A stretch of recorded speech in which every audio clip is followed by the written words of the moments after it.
In the autumn of 1890, a city laborer in Seattle was sent to clear debris from a torn section of street near the old commercial blocks. It was supposed to be routine work: mud, timber, broken stone, the usual mess left behind when a city rebuilds itself too fast. But when his shovel struck wood, it did not sound like buried trash. It sounded hollow. He cleared more dirt, then more, and what emerged was not a crate or a collapsed drain. It was the top of a doorway. Not a cellar hatch, not a sewer vault. A doorway, framed, squared, painted once long ago, and now sitting several feet below the street where people walked every day above it without knowing it was there. The laborer called over a foreman. The foreman climbed down with a lantern. Behind the door was a corridor lined with brick. On one wall there were hooks, on another a broken pane of glass, and beyond that a room with shelves still fixed in place, as if someone had shut the business, stepped out, and then let the city bury it alive. That is where this story begins, not with a legend, not with a whispered rumor, but with a working street, a buried entrance, and one terrible question. How does an entire level of a city end up under another city? The official story sounds simple. After fire, flood, sewage trouble, and muddy roads, the street grade was raised, the city modernized, businesses adjusted, sidewalks shifted upward. What used to be the first floor became the basement. End of story. Clean, practical, civic. But clean stories always get messy when you bring out the maps, because the earlier maps do not behave the way they should. Some show doors at one level, then later prints show the same structures as if that level never mattered. Stair entries vanish, windows become basement openings, entire blocks appear rewritten to match the new street, not the old ground. In some cases, the plans were revised after the covering happened, as if the paperwork was racing behind the act itself, trying to make the city look more orderly than it had been. And once you notice that, you cannot unsee it. The streets above feel less like progress and more like a lid. The lower district stops looking abandoned and starts looking sealed. That is why this case keeps pulling people in, because it's not just about one city doing engineering work. It's about the uneasy gap between what was done and how it was later explained. It's about the difference between a raised street and a buried world. And it's about those strange moments in history when paper changes faster than stone. Tonight, we are following the lower level back through witness accounts, revised street plans, vanishing entries, missing pages, and one pattern that grows darker the deeper you go. Because once the earlier maps show a missing level, the question is no longer whether something was covered. The question is why they were in such a hurry to redraw it. To understand the case, you have to picture the city before the polished version of its own memory settled into place. In the late 19th century, Seattle was wet, unstable, expanding fast, and constantly improvising. Streets were uneven, tides pushed filth where they should not. Wood buildings went up quickly. Mud swallowed wheels. Fire erased blocks. Public works came in waves, and each wave promised a cleaner, higher, more modern city. That part is true, but the part that matters is what stood there before the official explanations hardened. One of the most cited local accounts comes from a clerk attached to a survey office, a quiet man whose notes were never meant to become legend. He described comparing older block drawings with newer revisions and finding that the lower frontage lines did not disappear naturally from the record. They were overwritten. Not crossed out and archived cleanly, not formally preserved beside the new grade. Overwritten. In his notes, he mentions one block in particular where the earlier plan showed full frontage entrances, awnings, and step-down access from a sloping lane. A later revision showed the same frontage as basement apertures beneath a current grade line. Same buildings, different reality. And between those two versions, the paperwork did not fully explain the transition. That is where the unease begins, because cities leave trails when they change. Permits, notices, objections, engineering sequences. Merchants complain. Owners demand compensation. Surveyors mark temporary access routes. You expect noise in the record. Instead, in cases like this, you get patches of silence. A revised plan here, a missing attachment there, a council reference to adjustment of levels without full detail. Then a newspaper item months later talking as if the change had already become normal. This is why the lower district feels wrong to people who study old urban layers. It is not just the buried arches or the bricked-in windows. It is the written texture, the sense that the written record became smoother after the physical world became stranger. And then there are the maps.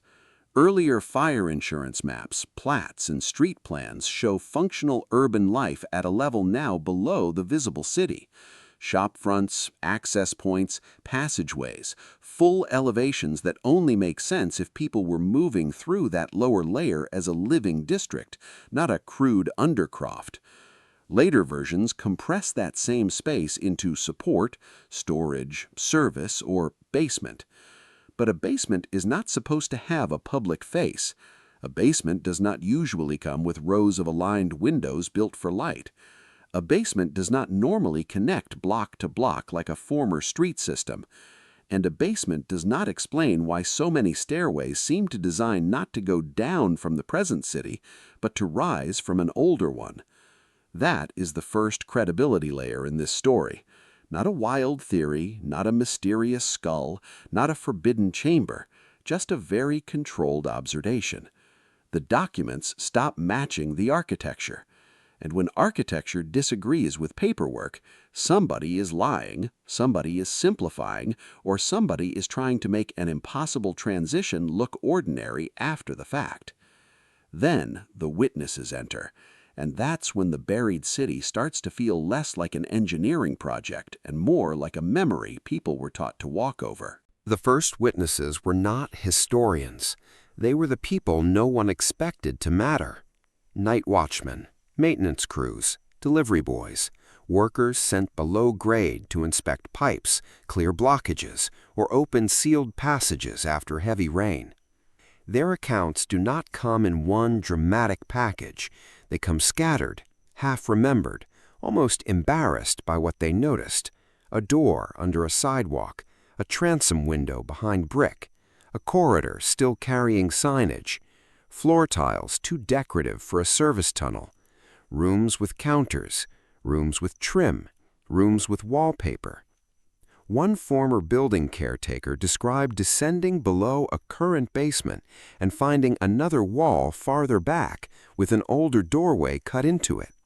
He said the proportions bothered him most. Nothing looked improvised. The ceiling height was too generous. The layout was too orderly. It looked like a place people once occupied with confidence, not a void left over from construction. Another account came from a widow whose husband hauled goods near the older waterfront blocks. She claimed he used routes below the present street long after the official city had moved upward. According to her, some merchants continued receiving deliveries through the lower entries because it was easier than moving everything up to the new line at first. Then, over time, those routes were closed, partitioned, or forgotten. Her phrasing is the haunting part. She did not say the old level was destroyed. She said it was left behind on purpose. That phrase lingers, left behind on purpose. Then there are the journals. Not all of them survived intact, and some may have been embellished later, but enough fragments repeat the same visual logic that the pattern becomes difficult to ignore. Men describe walking under sidewalks and seeing not crude crawl spaces, but pieces of a former street condition, shop glass, lintels, painted numbers, iron grates where air once met open space. Even more unsettling are references to light shafts and narrow openings that suggest the lower level was not originally meant to be underground at all. That creates a second problem for the official story. If the lower spaces were simply converted afterward, why do so many of them retain outward-facing design features that imply they once belonged to a complete street environment? Why do earlier maps still show a missing level that later descriptions reduce to support space? And why do later tours, plaques, and civic retellings so often frame the buried district as quaint adaptation rather than rupture? Because rupture changes how people think. Rupture implies speed. Rupture implies pressure. Rupture implies that what happened may have exceeded the calm explanations written later. And once people started comparing not just one block, but many, the pattern widened. It was not only one storefront or one trapped staircase, it was a repeating logic across the district. Covered lower windows, cut-down entries, hidden facades behind retaining walls, ground lines that made no sense unless the visible city had been laid over an earlier functioning plane. Even now, when a renovation strips back plaster or a utility project opens an old edge, the same feeling returns. Not discovery, recognition. As if the city is not revealing something new, as if it is accidentally confessing something old. And the deeper you look, the stranger the timing becomes, because the revisions in the plans do not always read like careful preparation for a major transformation. In several cases, they read like cleanup, paper following burial, language following loss, a new civic story being written over a lower one that had not fully stopped existing yet. This is where the case stops being local curiosity and turns into something larger. Because one buried level can be explained away, a whole district begins to look like policy, and policy always leaves fingerprints. Look closely at how official narratives are built around places like this. First comes necessity. The city was dangerous, streets were muddy, sanitation was poor, regrading was essential. All true, at least in part. Then comes the reassuring simplification. Buildings stayed, streets rose, life adapted, everyone moved on. But between those two statements is an abyss. Who paid for the transition? Who occupied the lower level while the upper one was forming? How long did both levels coexist? Which records documented the change block by block? Why do some street plans appear cleaner after the fact than they should, as if irregular realities were standardized on paper only once the covering had already happened? And why are the most uncomfortable details so often isolated in marginal records, local notes, forgotten sketches, and testimony from people beneath the official voice? That is the suppression pattern in this story. Not men in dark coats stealing files in the night, something quieter, more durable, institutional smoothing. A city does not need to destroy every record to bury a truth. It only needs to retell the event in a way that makes deeper questions sound unnecessary. It only needs museums to focus on charm instead of contradiction. It only needs tour language to say old basement where the evidence suggests former street. It only needs revised plans that look neat enough for later readers to stop asking what the earlier one showed.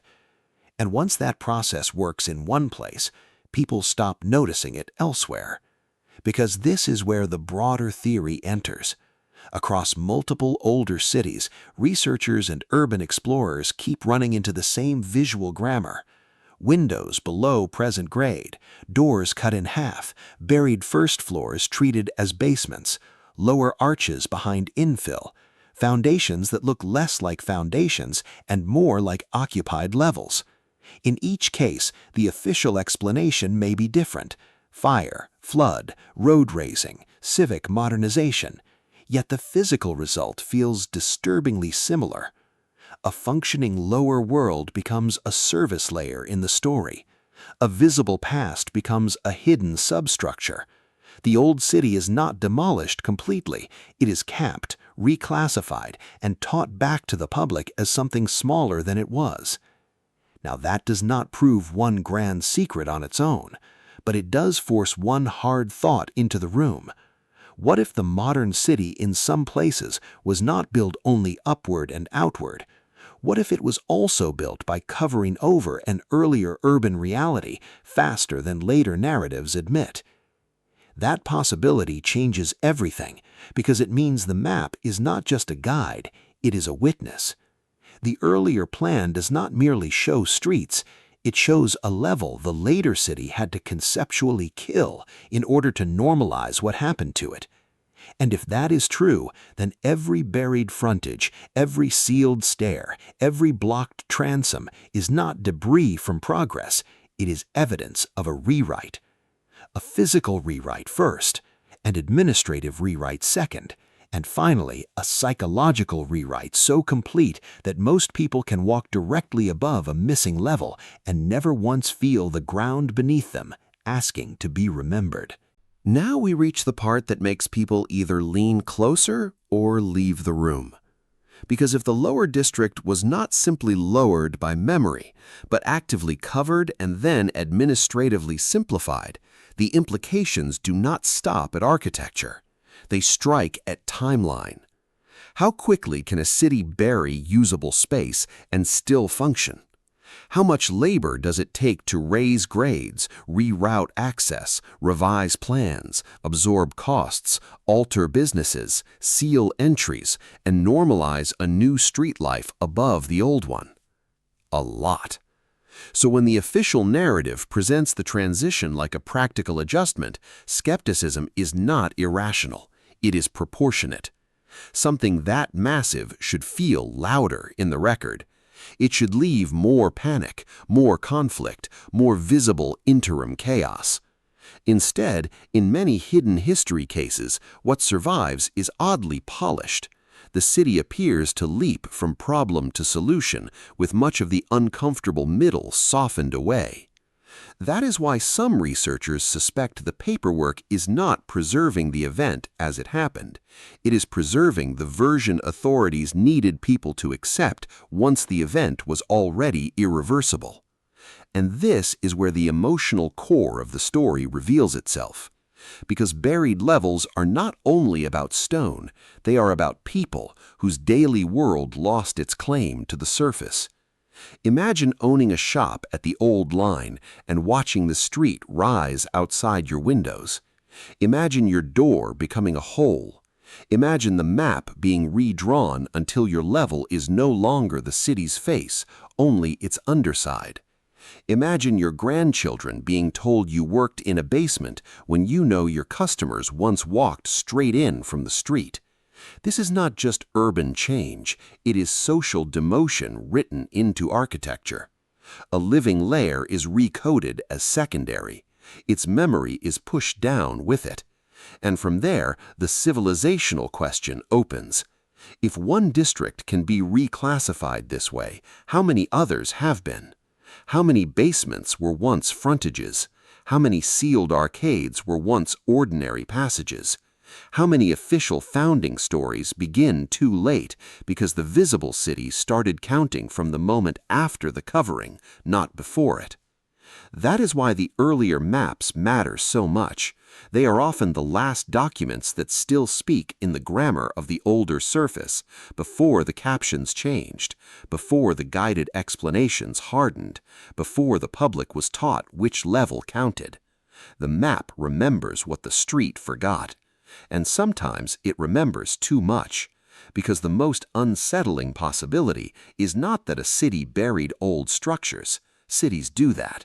The unsettling possibility is that the covering marked a break more severe than later generations were allowed to interpret. A break in continuity, a break in public memory, a break in who got to define what had happened. That would explain the tone of the surviving testimony, the discomfort, the sense of finality, the strange language of being shut off, sealed out, left behind. It would explain why this topic keeps gripping people who distrust official timelines. Not because every rumor is true, but because the built environment keeps producing the same quiet accusation. There was more here before. and someone decided the upper city would inherit the name, while the lower city inherited the silence. So go back to the title for a moment. The street plans were revised after the lower district was covered, and the earlier maps still show the missing level. That is not just a catchy line, it is the entire wound in one sentence. Because once the order is reversed, once the covering seems to come first and the cleaner explanation seems to come after, the story changes from development to concealment. Maybe not total concealment, maybe not perfect concealment, but enough. Enough to make later generations accept the surface as the whole truth. Enough to turn buried storefronts into curiosities. Enough to make old witnesses sound eccentric. Enough to train the eye not to ask why windows sit where dirt now stands, or why stairs seem to descend toward a city that was never supposed to exist. And that is the real power of cases like this. They force you to confront how history is often hidden in plain sight, not by making evidence vanish completely, but by making it feel ordinary. A sealed facade becomes just an old wall. A buried doorway becomes just a basement access point. A revised plan becomes just a bureaucratic update. Until one day, someone holds the earlier map beside the later street and sees the shape of the lie. Not always a malicious lie, sometimes a civic lie, sometimes a convenient lie, sometimes the kind of lie a city tells because it cannot emotionally afford to describe its own rupture in honest language, but a lie all the same. Maybe that is why these stories feel so heavy. They're not really about the past staying dead. They're about the past continuing to press upward from below, waiting for someone patient enough to read the wrong map, notice the wrong staircase, or ask why an entire level had to be renamed before it could be forgotten. And if you've stayed with me this far, then you already know this channel is not really for casual viewers. It's for the people who pause old photographs, the people who zoom in on street edges, the people who notice when a city tells the story of its surface but avoids the story underneath. Because those are the people who keep the lower level alive. Not with fantasy, not with blind belief, but with the stubborn refusal to let revised plans have the final word. So the next time you walk through an old district and feel that strange weight under the pavement, pay attention. Look at the window lines, look at the brick cutoffs, look for a sealed arch, a misplaced transom, a doorway leading nowhere, and then ask the question official history never likes to hear. What was this before they taught us what to call it? And if the map answers differently than the plaque, trust the tension. That's where buried history starts talking. And sometimes, if you listen long enough, it tells you the city above is not the first city at all. It's only the one that won.